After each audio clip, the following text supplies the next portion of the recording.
The 1930s was a tumultuous decade that was defined by the Great Depression, a crippling economic crisis that left millions unemployed and destitute. This era saw the rise of President Franklin D. Roosevelt's New Deal programs, which aimed at providing relief, reform, and recovery. Industry struggled immensely, that is, until the World War II production, which revived the economy. The Dust Bowl uprooted many from the Great Plains, while the Harlem Renaissance celebrated African American culture. The stock market crash in 1929 prompted the tone throughout the following decade, due to its consequences, most infamously known as the not-so-great Great Depression. At the depth of the Great Depression, 32nd President Franklin D. Roosevelt, born January 30th, 1982, helped the American people regain faith in themselves.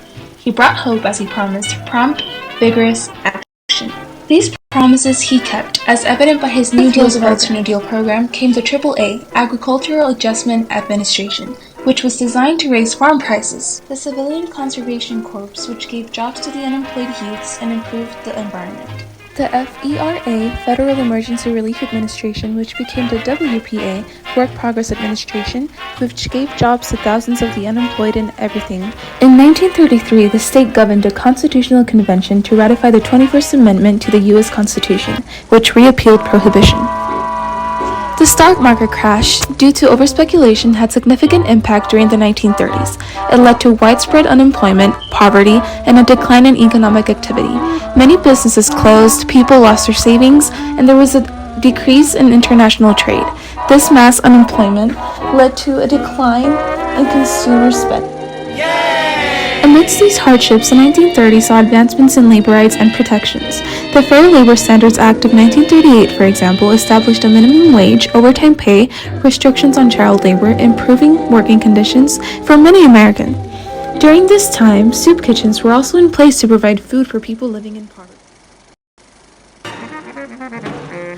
Although the 1930s were mostly known as a crisis in all the sense of the word, culturally it was home to one of the biggest demonstrations of culture due to the Harlem Renaissance, which began as soon as the 1920s but manifested all throughout the 1930s. The Harlem Renaissance was an intellectual and cultural revival of the African American music, dance, art, fashion, literature, theater, and politics centered in Harlem, Manhattan, New York City. It instilled a new spirit of self-determination and pride, a new social consciousness, and a new commitment to political activism. The Dust Bowl was a period of severe dust storms that greatly damaged the ecology and agriculture of American and Canadian prairies during the 1930s. The environmental disaster was caused by a combination of prolonged drought, unsustainable farming practices, and strong winds. The Dust Bowl did lead to a massive crop failure, and it added to the economic hardship, but it did have an upside. It forced many people to leave their homes in the Great Plains and search for better opportunities.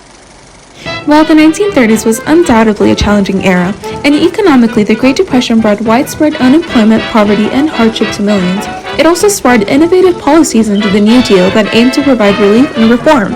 Politically, with President Roosevelt's leadership and progressive agenda which reshaped the role of government in addressing national crises, and culturally in which we saw the rise of new art forms like jazz and cinema that offered an escape from the harsh realities of time.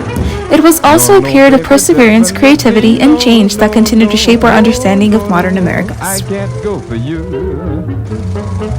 Absolutely, positively, no. Oh, baby, find somebody new.